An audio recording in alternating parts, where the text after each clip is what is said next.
दोस्तों आज हम बात करेंगे 7 ऑस्कर्स और 8 बैफ्टा जीतने वाली एक American epic historical drama film के बारे में which is also one of my all time favourites. जी हाँ, मैं बात कर रहा हूँ 1993 में आई कल्ट फिल्म शिंडलर्स लिस्ट के बारे में। इसे डायरेक्ट किया है all time great Steven Spielberg ने। यह शिंडलर्स आर्क नाम की एक नॉवल पर बेस्ड है। आज मैं आपको इसकी पूरी कहानी डिटेल में समझाऊंगा जिससे आप इस हार्ट रेंचिंग मूवी को बेहतर तरीके से समझ पाएंगे। ये सब जानने के लिए इस वीडियो को एंड तक देखिएगा। मेरी हमेशा कोशिश रहती है कि मैं आपको फॉरेन सिनेमा की उन मूवीज़ के बारे में जानकारी दूं जो शायद आपको कहीं और ना मिलें। इसलिए ऐसी ही और दिलचस्प मूवीज़ के बारे में जानने के लिए इस चैनल को सब्सक्राइब करके बेल आइकन को ज़रूर दबा दीजिए। तो चलिए वीडियो शुरू करते हैं। हेलो दोस्तों, मेरा नाम है अमन और आप देख रहे हैं सिनेमैटिक ज्ञान। Let's get started.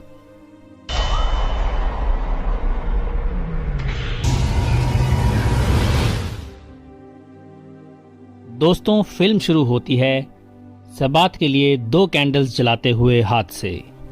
रबाई कुछ जूस के साथ हिब्रू में प्रेयर कर रहा है। सीन कैंडल्स के धुएं से फीका पड़ता है। कैंडल का धुआं स्टीम इंजन की भाप में बदल जाता है और फिल्म ब्लैक एंड व्हाइट हो जाती है। सिंगल ज्यू फैमिली एक फोल्डिंग टेबल पर रजिस्ट्रेशन करवाती है। हम भारी तादाद में ज्यूस को रजिस्ट्रेशन के लिए क्रैकाउ पोलैंड में पहुंचते हुए देखते हैं। फिर हम ऑस्कर शिंडलर को ड्रिंक पीते, सूट, जैकेट और कफलिंग चुनते हुए देखते हैं। वो अपने लैपल पर नाजी पार्टी का पिन लगाता है और नोटों के कई बड़े बंडल उठा लेता है। हमें उसका चेहरा नहीं दिखाया जाता। जैसे ही वो एक नाइट क्लब में एंटर करता है, वो एक सर्वर के पास जाके उसे रिश्वत देता है जो उसे एक अच्छी टेबल पर बैठा देता है। ऑस्कर शिंडलर के बैठने के बाद फाइनली हमें उसका चेहरा दिखाई देता है। वो जगह का मुआयना करता है और कई नाजी ऑफिशियल्स भी वहां मौजूद हैं। शिंडलर खुद को उनके साथ जोड़ने की कोशिश में उनके लिए ड्रिंक्स खरीदता है। उसकी कोशिश कामयाब होती है क्योंकि शाम के एंड तक शिंडलर ऑफिशियल्स और डांसर्स की एक पूरी टेबल के साथ बैठा होता है और मेज पर बैठे हर एक नोटेड आदमी के साथ तस्वीरें लेता है। अगले दिन शिंडलर नाजी ऑर्डर्स का पालन करने वाली ज्यूइश काउंसिल ज्यूडेनराट को अप्रोच करता है। वो लाइनों को पार करके ऊपरी मंजिल पर जाता है जहां वो एक अकाउंटेंट इट्जाक स्टर्न को बुलाने को कहता है। वो स्टर्न को समझाता है कि उसे अपने नए इनेमल वेयर फैक्ट्री में इन्वेस्ट करने के लिए ज्यूस की जरूरत है। शिंडलर बताता है कि वो उन्हें पैसे के बजाय प्रोडक्ट के रूप में पे करेगा क्योंकि कानूनन ज्यूस किसी बिजनेस के मालिक नहीं हो सकते। वो स्टर्न से बिजनेस चलाने के लिए भी कहता है। दोनों कुछ मोमेंट्स तक शांत बैठे रहते हैं। स्टर्न ये कहते हुए ऑफर को रिजेक्ट कर देता है कि ज्यूइश बिजनेसमैन इन्वेस्ट नहीं करना चाहेंगे। हालांकि शिंडलर हार नहीं मानता। वो एक चर्च में एंटर करता है जहां ज्यूइश स्मगलर्स बिजनेस करते हैं। वहां वो ओल्डेक फैफरबर्ग से मिलता है जिसे वो अपनी जरूरत के बदले अपकमिंग महीनों में लग्जरी आइटम्स प्रोवाइड करने के लिए कन्विंस कर लेता है। इसके बाद ये सीन ज्यूस से खचाखच भरे एक ब्रिज के सीन में बदल जाता है जो अपना सामान गेटो यानी एक ज्यूइश कॉलोनी में ले जाते हैं जहां अब उन्हें रहने के लिए मजबूर किया जाएगा। तारीख 20 मार्च 1941। ये ज्यूस के लिए गेटो में एंटर करने का आखिरी दिन है। एक छोटी लड़की सड़क के किनारे खड़ी होकर चिल्ला रही है, गुड बाय ज्यूस। फिर हम शिंडलर को अपने नए आलीशान अपार्टमेंट में सेटल होते हुए देखते हैं। फैफरबर्ग गेटो में एंटर करता है और उसका वेलकम उसका दोस्त मार्शल गोल्डबर्ग करता है जो गेटो में एक ज्यूइश पुलिसमैन है। ज्यूस को उनके हाउसिंग असाइनमेंट्स दिए जाने के बाद स्टर्न कई बिजनेसमैन को शिंडलर की कार में लाता है। शिंडलर उन्हें इन्वेस्ट करने के लिए मनाने में कामयाब होता है और फैक्ट्री खुल जाती है।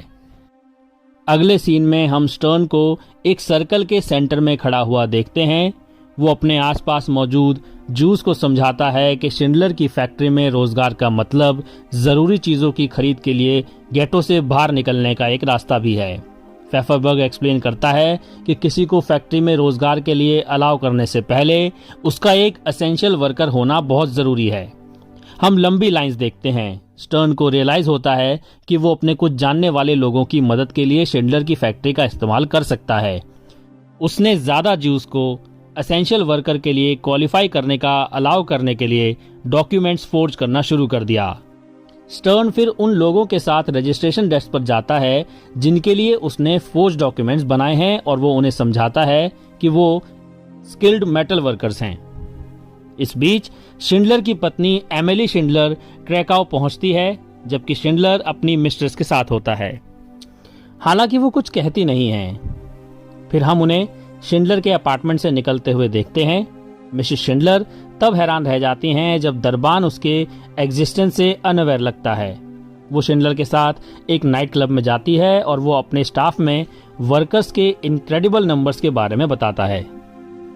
दोनों साथ में डांस करते हैं, लेकिन शिंडलर की नजर दूसरी औरत पर पड़ती है। अगली सुबह मिसेस शिंडलर ने अपने पति से पूछा कि क्या वो चाहेगा कि वो यहीं पर रुके। जब वो कोई जवाब नहीं देता तो वो वहां से चली जाती है। वापस शिंडलर के ऑफिस में स्टर्न एक जूइश वर्कर को अपने पास लाता है जो शिंडलर से बात करने के लिए विनती कर रहा है। वो आदमी बूढ़ा है और उसका सिर्फ एक हाथ है। वो उसे बचाने और उसे एक एसेंशियल वर्कर बनाने के लिए शिंडलर को बार बार शुक्रिया अदा करता है। बाद में जैसे ही स्टर्न शिंडलर को उसकी कार तक ले जाता है, शिंडलर गुस्से में स्टर्न से पूछता है कि वो आदमी किस काम का है। फिर हम शिंडलर की फैक्ट्री से बाहर निकलने वाले ज्यूज की लाइंस देखते हैं। जैसे ही ग्रुप ऊंचे बर्फीले तटों से गुजरता है, ऑफिसर उन्हें रोकने और उनसे बर्फ हटवाने का फैसला करता है। फिर हम एक हाथ से फावड़ा चढ़ाने के लिए स्ट्रगल कर रहे उसी आदमी को देखते हैं। उसके ऑस्कर शिंडलर का वर्कर होने के बावजूद द शुटस्टैफल यानी एसएस ऑफिसर ने उसे एक तरफ खींच लिया। चाचा ड्रेसर ने अपनी बेटी डंका को बर्फ को देखने के लिए कहा, क्योंकि एसएस उस आदमी को किनारे ले जाकर उसके सर में गोली मार देता है। वो नहीं चाहती थी कि उसकी बेटी ऐसा होते हुए देखे। फिर हम पहुंचते हैं शिंडलर के ऑफिस में, जो काम का एक दिन बर्बाद होने और एक वर्कर को खोने की वजह से गुस्से में है। फिर हम उसे एक डार्क कमरे में अपनी मिस्ट्रेस के साथ बिस्तर पर देखते हैं। एक हीटेड मोमेंट में फेफरबर्ग आता है और वहां ना देखने की कोशिश करते हुए शिंडलर के ग्लास डोर पर दस्तक देता है। वो शिंडलर को बताता है कि उसे स्टर्न के बारे में कुछ बात करनी है। फिर हम शिंडलर को स्टेशन पर ऑशविट्स की तरफ जाने वाली ट्रेन की ओर पर्पसफुली चलते हुए देखते हैं। नाजी ऑफिशियल्स ट्रेन में चढ़ने से पहले ज्यूस को अपना सामान प्लेटफॉर्म पर छोड़ने के लिए चिल्लाते हैं। शिंडलर ट्रेन में मौजूद ज्यूस की लिस्ट लिए हुए एक यंग आदमी के पास जाता है और वो आदमी उसको बताता है कि इस लिस्ट में इट्ज़ाक स्टर्न का नाम भी है। जब एक यंग ऑफिसर पास आता है तो शिंडलर अपनी जेब से एक पैड निकालता है और उस आदमी का नाम लिखना शुरू कर देता है। वो शिंडलर से कहता है कि लिस्ट हमेशा सही होती है और स्टर्न को एक एसेंशियल वर्कर नहीं होना चाहिए। शिंडलर दोनों आदमियों को ये बताने से पहले ऑफिसर का नाम भी लिख लेता है कि वो गारंटी दे सकता है वो दोनों महीने के एंड तक सदर्न रशिया में होंगे। शिंडलर स्टर्न को ढूंढने के लिए ट्रेन में बारीक खोजबीन करता है। जैसे ही ट्रेन आगे बढ़ रही थी, इवेंचुअली शिंडलर ने उसे एक कार में देखा। लिस्ट वाला यंग आदमी कंडक्टर से ट्रेन रुकवाता है और स्टर्न को सेफली उतार दिया जाता है। वो शिंडलर के साथ चलता है और अपना वर्क कार्ड घर पर भूल जाने के लिए माफी मांगता है। हम स्टेशन पर दो ऑफिसर्स को ज्यूज के सामान की एक गाड़ी ले जाते हुए देखते हैं। वो इसे जूते, चश्मे, तस्वीरों और सूटकेस के ढेर के साथ एक स्टोर रूम में लाते हैं। आदमी सूटकेस से सामान निकाल रहे हैं और उन्हें ढेर में पाइल अप कर रहे हैं। बाकी लोगों को कीमती सामानों की जांच करने का काम सौंपा गया है। एक वर्कर के सामने सोने से ढके दांतों का ढेर जांच करने के लिए रख दिया जाता है। इसके बाद हम गेटो के अंदर का एक सीन देखते हैं। ज्यूस का एक ग्रुप ये चर्चा करते हुए खड़ा है कि गेटो असल में कैसे लिबरेट हो रही है, क्योंकि कोई भी दीवारों के पीछे से उनका पीछा नहीं करता है। वो कहते हैं कि ये एब्सोल्यूट बॉटम है, उनकी करंट सिचुएशन से नीचे कोई नहीं है। सीन बदल जाता है और अब हम दो जर्मन ऑफिसर्स की कार की पिछली सीट पर हैं। एक आदमी पीछे मुड़कर देखता है और अलग अलग गेटोस को डिस्क्राइब करता है। सीन चेंज होते ही हम मिलते हैं एमन गॉथ से, जो कार की पिछले सीट पर बैठा है।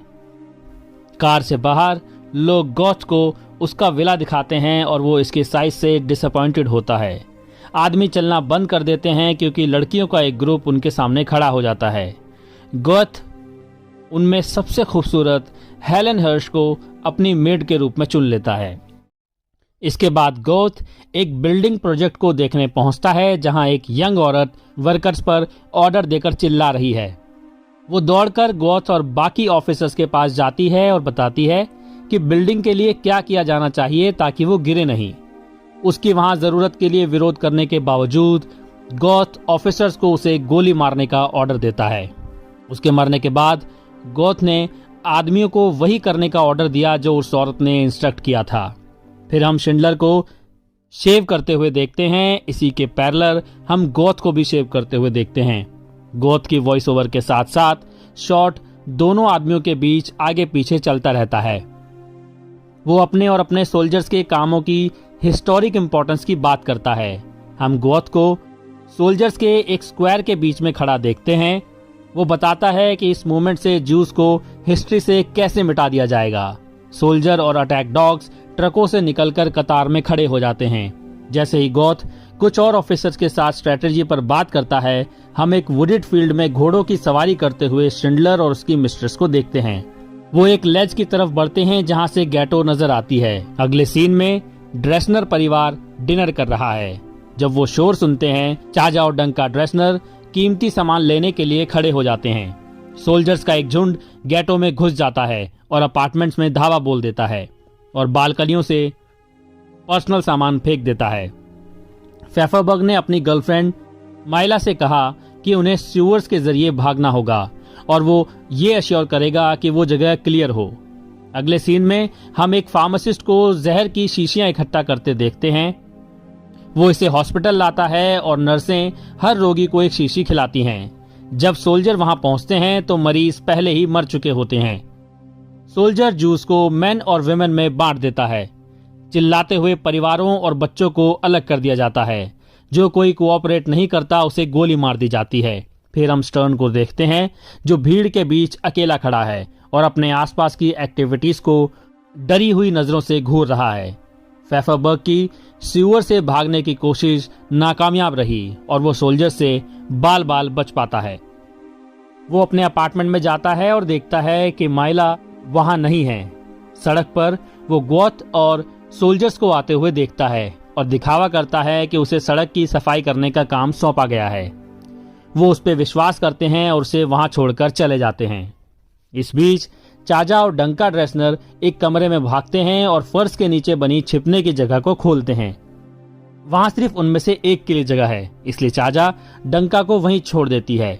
जब वो भागने की कोशिश कर रही होती है तो उसकी मुलाकात एक यंग लड़के से होती है जो एक जूइश पुलिसमैन का काम करता है। जब ऑफिसर वहां से गुजरते हैं वो उसे छुपाने के लिए मान जाता है। डंका अचानक अपनी माँ को ढूंढने के लिए बाहर निकलती है। लड़का उससे कहता है कि वो उसे अच्छी लाइन पर लाएगा। शिंडलर डर कर देखता रहता है जबकि उसकी मिस्ट्रेस आंसू बहाते हुए उससे पूछती है कि क्या वो जा सकते हैं। इधर आदमियों को लाइन में खड़ा कर गोली मार दी जाती है। लाल कोट में एक छोटी लड़की यहाँ नोटिसेबल है क्योंकि शॉट में उसका कोट ही इकलौती कलरफुल चीज है। वो लाइन में भाग जाती है और बेड के नीचे छिपने के लिए ऊपर चली जाती है। उस रात सोल्जर्स इकट्ठा होते हैं और सभी बिल्डिंग्स में छिपकर लोगों की दिल की धड़कनें सुनते हैं। वो सभी बिल्डिंग्स में तेजी से गोलीबारी शुरू कर देते हैं और इधर एक आदमी बैठ के पियानो बजाता है। एमान गोथ अपनी बालकनी में निकलकर प्लाजा वर्क कैंप की तरफ देख रहा होता है। फिर हम नीचे देखते हैं जहां जूइश पुलिसमैन कॉलिंग रोल या अटेंडेंस चेक कर रहे हैं। जैसे ही एक औरत दूसरी औरत से कहती है कि सबसे बुरा वक्त बीत चुका है, गोथ अपनी बालकनी से अपनी राइफल उठा लेता है। वो किसी को मारने के लिए जमीन पर नजर डालता है। फिर उसे एक लड़की अपना जूता बांधते हुए नजर आती है और वो उसके सिर में गोली मार देता है। इसके बाद उसके बिस्तर पर टॉपलेस सो रही एक औरत को दिखाया जाता है। वो हताश दिखती है और अपना चेहरा तकिए से ढक लेती है। गोथ फिर से गोली चलाने के लिए अपनी राइफल उठा लेता है और इस बार उसे एक औरत सीढ़ी पर बैठी नजर आती है। ज्यूज अपना काम करते वक्त चिल्लाते हैं और डर कर भागने लगते हैं। इधर ऑस्कर शिंडलर प्लाज़ो की तरफ जा रहा है। वो गोथ के विला में एंटर करता है और डाइनिंग रूम की तरफ बढ़ता है जहां नाजी ऑफिसर्स का एक ग्रुप लंच के लिए बैठा है। वो एक करीबी दोस्त की तरह सभी का स्वागत करता है और गोथ को अपना इंट्रोडक्शन देता है। लंच के बाद असल में हम इन दोनों को एक साथ बैठे देखने से पहले गोथ के साथ शिंडलर की बातचीत को वॉइस ओवर में सुनते हैं। शिंडलर वर्कर्स को खोने की शिकायत करता है और गोथ उसे एक सब कैंप ग्रांट करता है। फिर हम सीधा पहुंचते हैं शिंडलर के नए सब कैंप में, जहां बहुत सारे वर्कर्स एंटर कर रहे हैं। अब इत्साक स्टर्न को गोथ के अकाउंटेंट के तौर पर प्लाज़ो में रहना जरूरी है। वो उसे डेस्क और ड्रॉर्स वाला एक कमरा देता है और याद दिलाता है कि वो ये ना भूले कि वो किसके लिए काम कर रहा है।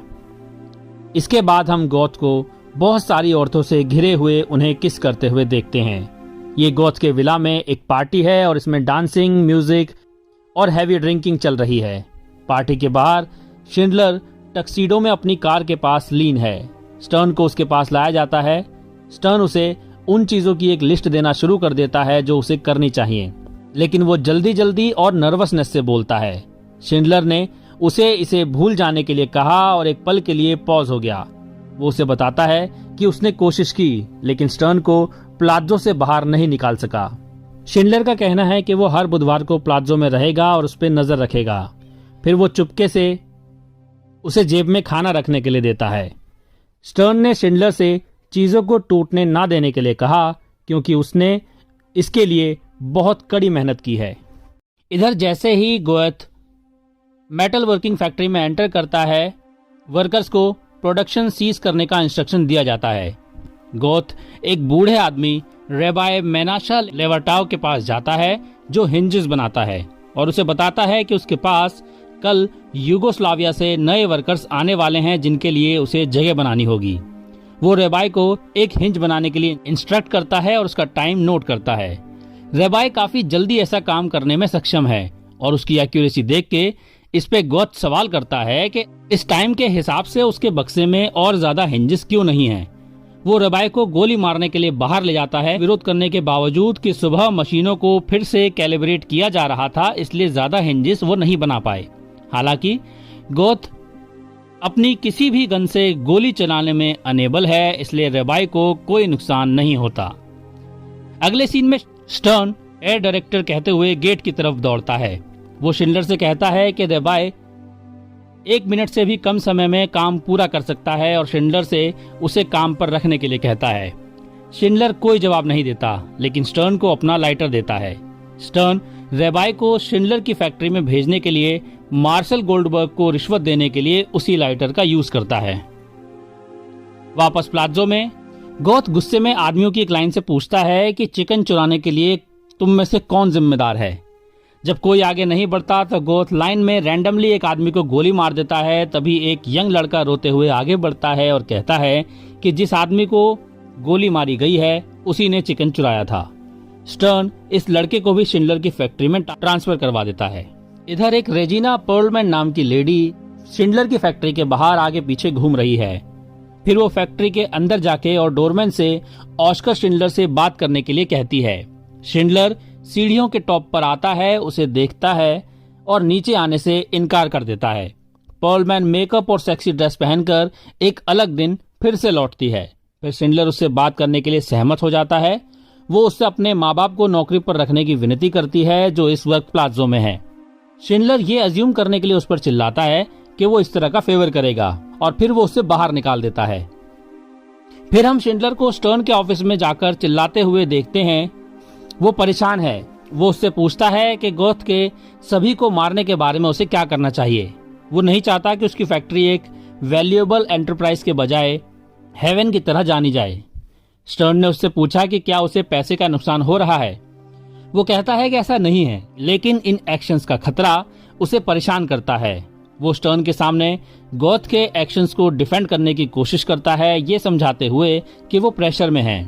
फिर भी वो पर्लमैन के माँ बाप को ट्रांसफर करने के लिए गोल्डबर्ग को रिश्वत के तौर पर अपनी घड़ी दे देता है। पर्लमैन उन्हें शिंडलर की फैक्ट्री में एंटर करते हुए देखती है और खुश हो जाती है। फिर हम गोथ के विला में एक पार्टी और फिर तहखाने में हेलन हर्श को देखते हैं। शिंडलर अंदर आता है और वो घबराकर उसे रिपोर्ट करती है। फिर वो चुपचाप उसे बताता है कि ये अननेसेसरी है। वो उसे एक चॉकलेट बार देता है और उसे उससे बात करने के लिए एनकरेज करता है। वो शिंडलर को गोथ से मिलने वाली हॉरिबल पिटाई के बारे में बताती है और एक्सेप्ट करती है कि वो अपनी जिंदगी के लिए डरी हुई है।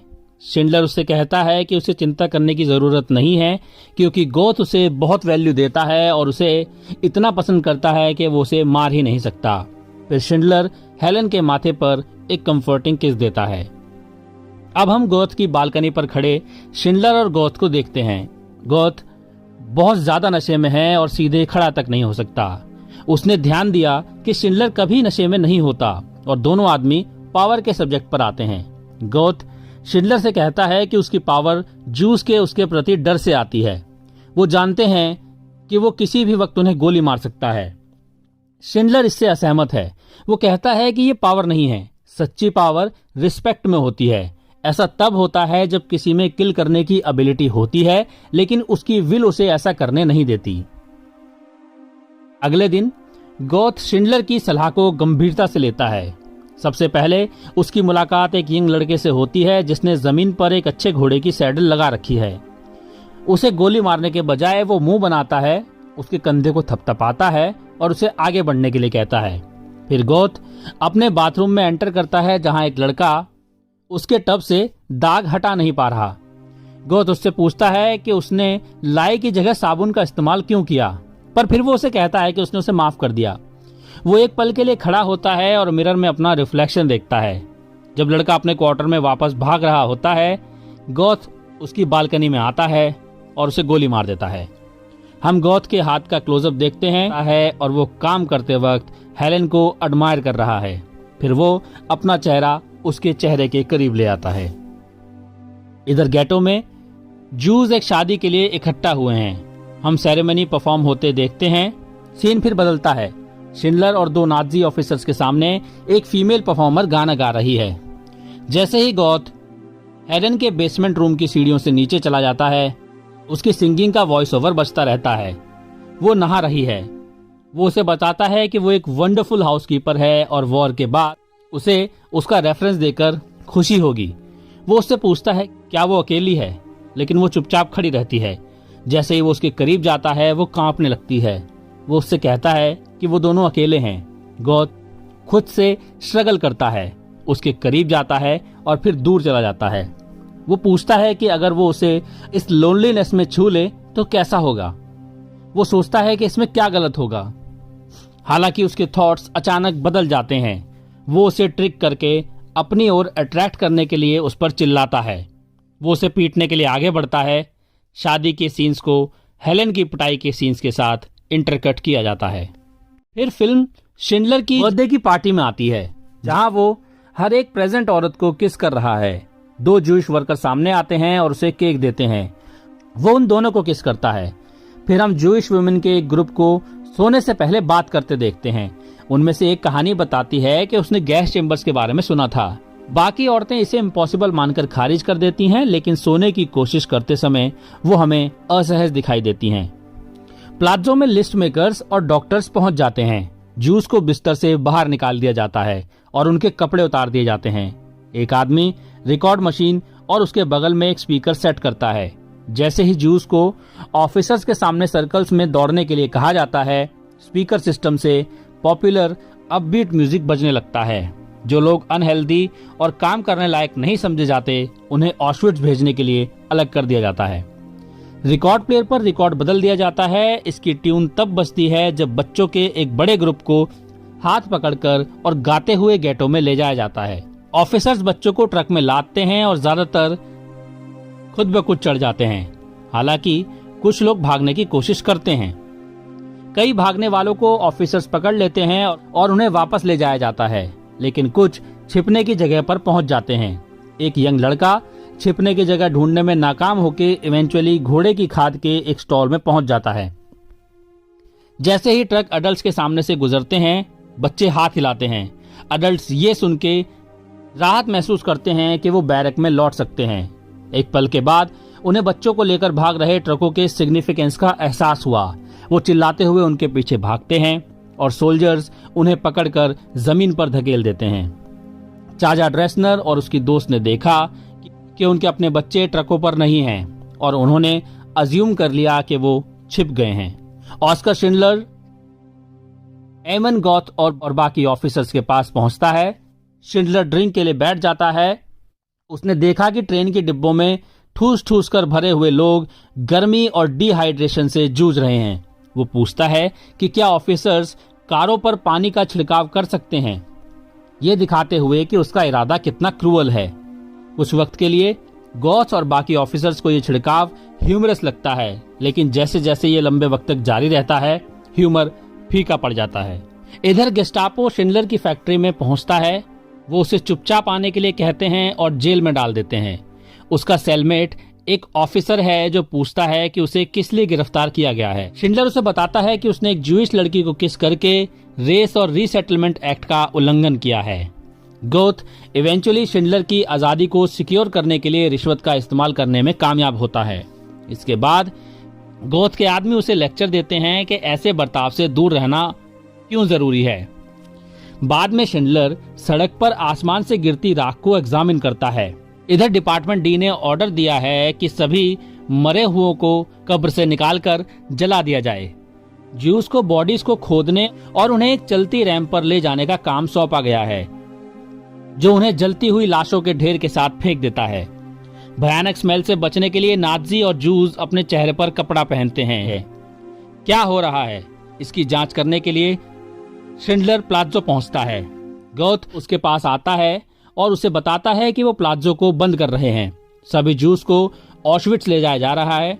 जैसे ही वो वहाँ खड़ा होता है, बहुत सी लाशें उसके पास से गुजरती हैं और उन बॉडीज में से एक रेड कोट वाली छोटी लड़की की है। शिंडलर बिल्कुल डरे हुए एक्सप्रेशन से ये सब देखता है। इधर स्टर्न के ऑफिस में वो और शिंडलर बैठे हैं। शिंडलर ने स्टर्न को बताया कि उन्होंने ये मेक श्योर कर लिया है कि स्टर्न को ऑशविट्स में प्रेफरेंशियल ट्रीटमेंट मिलेगा।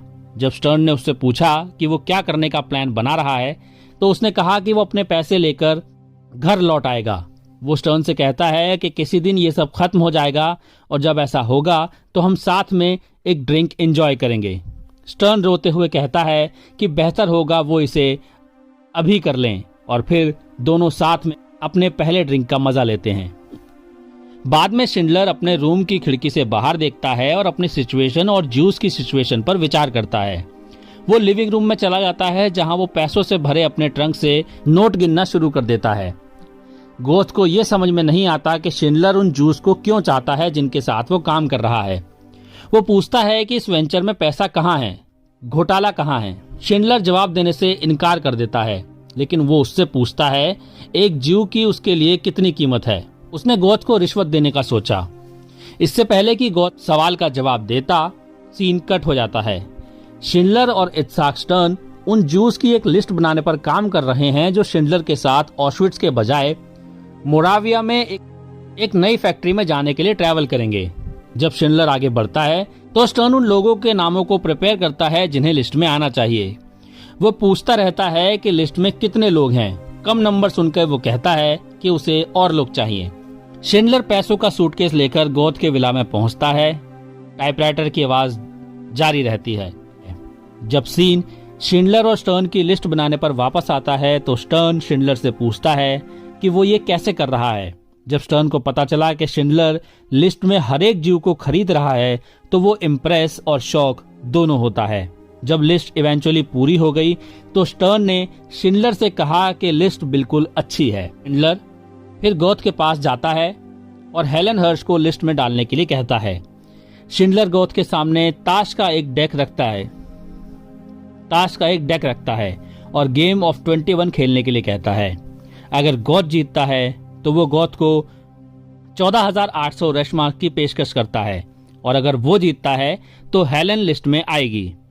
गोथ ने शुरू में ये कहते हुए मना कर दिया कि वो उसे अपने साथ वियना वापस ले जाना चाहता है। इवेंचुअली गोथ कार्ड गेम के लिए सहमत हो जाता है और शिंडलर इसमें जीत जाता है। मोराविया में शिंडलर की नई फैक्ट्री के लिए ट्रेन में चढ़ने से पहले वो लिस्ट चेकर्स को अपना नाम बताते हैं। हम पहले आदमियों की जर्नी को फॉलो करते हैं। ट्रेन में ठंड और भीड़ है, लेकिन वो पानी के लिए से बर्फ के टुकड़े तोड़ लेते हैं। वो मोराविया में सेफली पहुंचते हैं और शिंडलर जुटाउब्रिनलिट्स में उनका स्वागत करता है। वो उन्हें बताता है कि औरतें रास्ते में हैं और फैक्ट्री के अंदर गर्म सूप और ब्रेड उनका इंतजार कर रहे हैं। इसके बाद हम औरतों की ट्रेन देखते हैं। ट्रेन में उतनी ही भीड़ है और औरतें खाने की कहानियों से अपना एंटरटेनमेंट कर रही हैं। वो खिड़की से बाहर देखते हैं और कुछ ठीक नहीं लगता। रात होने लगती है और ट्रेन ऑफिसर से भरे एक ठंडे स्टेशन पर पहुंच जाती है। एक टाइटल से हमें पता चलता है कि औरतें ऑशविट्ज पहुंच चुकी हैं। उन्हें ट्रेन से खींचकर लाइन में खड़ा कर दिया जाता है। इस प्रोटेस्ट को नजरअंदाज कर दिया जाता है कि उन्हें गलत लोकेशन पर लाया गया है। उन सभी को एक कमरे में लाया जाता है जहां उनके बाल काट दिए जाते हैं और उनके जूते ले लिए जाते हैं। फिर उन्हें एक बंद कमरे में ले जाया जाता है। गैस चेंबरों की कहानियां सुन चुकी औरतें दरवाजा बंद होते ही घबरा जाती हैं। वो तब तक टेरर में चिल्लाती हैं जब तक कि ऊपर लगी टोंटियों से पानी नहीं निकलने लगता। हंसते हुए उन्हें एहसास होता है कि वो गैस चेंबर में नहीं बल्कि शावर में है। रुडोल्फ हॉस और शिंडलर एक साथ एक डेस्क पर बैठे हैं। शिंडलर ने हॉस को उन जूस की लिस्ट सौंपी है जिन्हें ऑशविट्ज के बजाय उसकी फैक्ट्री में रहना है। हॉस ने उसे बताया कि वो इकलौता इंडस्ट्रियलिस्ट नहीं है जिसे वर्कर्स की जरूरत है। हॉस को हैरानी होती है कि शिंडलर सोचता है वो उसकी मदद कर सकता है। शिंडलर टेबल पर हीरे उंडेल देता है। हॉस ने उसे 300 हंगेरियन जूस की पेशकश की जिन्हें जल्दी ही ऑशविट्ज में भेजा जाएगा। शिंडलर ने यह कहकर मना कर दिया कि उसे उसकी लिस्ट में से कुछ चाहिए और उसकी ये मांग पूरी हो जाती है।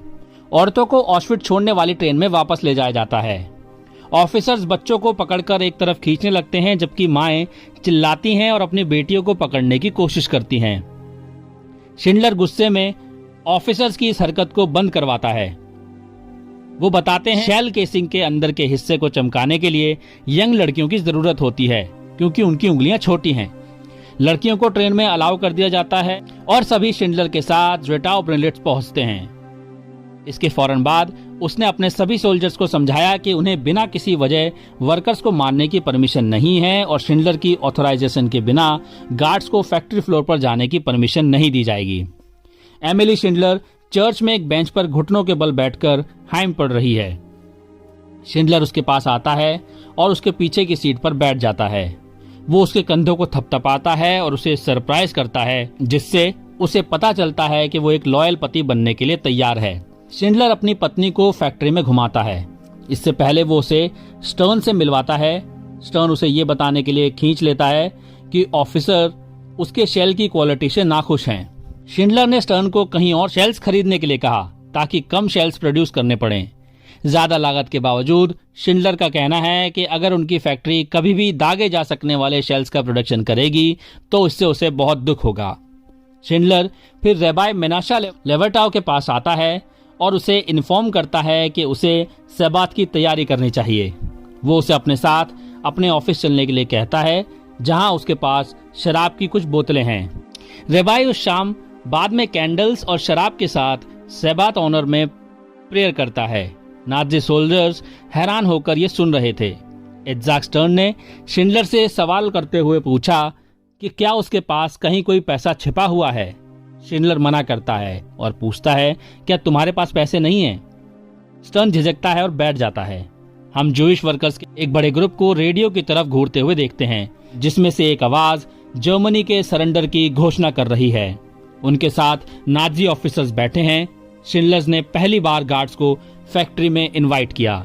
जैसे ही हर कोई फैक्ट्री फ्लोर पर इकट्ठा होता है शिंडलर उनके सामने खड़ा होता है और जर्मनी के सरेंडर की घोषणा करता है। वो सभी से कहता है कि कल से वो सर्वाइविंग फ्रेंड्स और फैमिली की तलाश शुरू करेंगे। वो जूस को कहता है कि वो खुद को और स्टर्न को थैंक्स कहें, उसे नहीं। वो उन्हें इन्फॉर्म करता है एक नाजी पार्टी के मेंबर और स्लेव लेबर के प्रॉफिटियर होने के नाते उसे एक क्रिमिनल मान के हंट कर लिया जाएगा। वो रात 12:05 तक उनके साथ रहेगा। उसके बाद उसे वहां से भागना होगा। फिर शिंडलर जर्मन सैनिकों की तरफ जाके उन्हें बताता है कि वो जानता है उन्हें कैंप की पॉपुलेशन को खत्म करने का ऑर्डर मिला है। वो उनसे कहता है ये उनकी अपॉर्चुनिटी है। हालांकि फिर वो एक ज्यादा प्लेजेंट ऑल्टरनेटिव देने के लिए आगे बढ़ता है। यहाँ से जाओ और आदमियों की तरह घर लौटो, मर्डरर्स की तरह नहीं। एक लड़का मुड़ता है और चला जाता है और बाकी सोल्जर्स भी उसे फॉलो करते हैं। सोल्जर्स के बाहर निकलने के बाद शिंडलर ने मारे गए लोगों के ऑनर में 3 मिनट का मौन रखा। फिर हम आदमियों का एक ग्रुप देखते हैं जो एक आदमी का शुक्रिया अदा कर रहा है और उसका दांत निकाल रहा है। दांत पर सोना लगा है जिसे कारीगर पिघलाकर अंगूठी में ढाल देते हैं। शाम को जब शिंडलर फैक्ट्री से बाहर निकलता है तो वर्कर्स उसको फॉलो करते हैं। शिंडलर स्टर्न को उन चीजों की एक लिस्ट देता है जो उसने वर्कर्स के लिए छोड़ी हैं। फैक्ट्री के बाहर सभी वर्कर्स शिंडलर को विदाई देने के लिए इकट्ठा होते हैं। वो रिस्पेक्ट देने के लिए अपनी टोपियां उतार देते हैं। रेबाई मेनाशा लेवाटोव शिंडलर को एक लेटर देने के लिए आगे आता है जिसे वर्कर्स ने लिखा और साइन किया है, जो शिंडलर की बेगुनाही साबित करता है कि उसे वॉर क्रिमिनल की तरह पकड़ा जाना चाहिए। इसके बाद स्टर्न शिंडलर को सोने की अंगूठी प्रेजेंट करने के लिए आगे बढ़ता है। अंगूठी पर एक तलमुड एक्सप्रेशन इंस्क्राइब्ड है, Whoever saves one life saves the world entire, यानी जो कोई एक जिंदगी बचाता है वो पूरी दुनिया को बचाता है। शिंडलर हाथ कांपते हुए अंगूठी गिरा देता है लेकिन उसे उठा के पहन लेता है। वो स्टर्न के हाथ पकड़ लेता है और उसे फुसफुसाता है कि वो प्लाजो से और ज्यादा जूस को बाहर निकाल सकता था। स्टर्न अपना सर हिलाता है और उसे बताता है कि उसकी वजह से 1100 लोग जिंदा हैं। शिंडलर परेशान हो जाता है।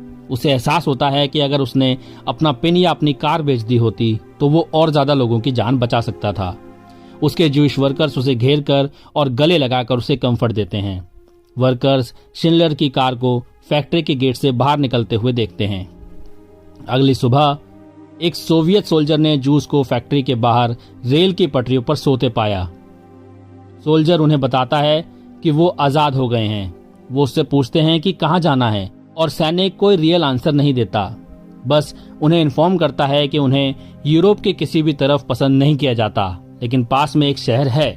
फिर हम एक पॉपुलर हिब्रू गाने के साथ फील्ड से शहर की ओर जाते हुए ज्यूस की एक बड़ी कतार को देखते हैं। फिर हम एमन गॉथ की फांसी की क्लिप देखते हैं। उस पर ह्यूमैनिटी के अगेंस्ट क्राइम का चार्ज लगाया गया और उसे फांसी दे दी गई।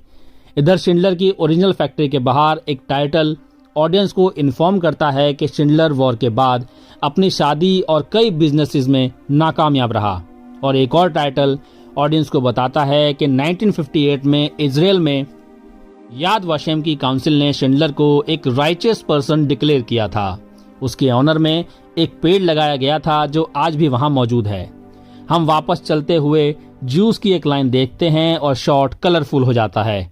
एक सबटाइटल दर्शकों को बताता है कि जो लोग अब कैमरे की तरफ चल रहे हैं वो प्रेजेंट डे में एक्चुअल शिंडलर ज्यूइश सर्वाइवर्स हैं। जिंदा बचे लोग फिल्म में उनका रोल निभाने वाले एक्टर्स के साथ शिंडलर की कब्र के पास जाते हैं और उस पर पत्थर रखते हैं। इस जुलूस के एंड में कैमरा शिंडलर की पत्थर से ढकी कब्र दिखाता है। एक अनआइडेंटिफाइड हाथ, जिसे हम लियाम नीसन का हाथ समझते हैं, कब्र के सेंटर में 2 गुलाब रखता है। फिर दूर खड़े हुए नीसन की कब्र की तरफ देखते हुए शॉट के साथ फिल्म फेड होकर खत्म हो जाती है।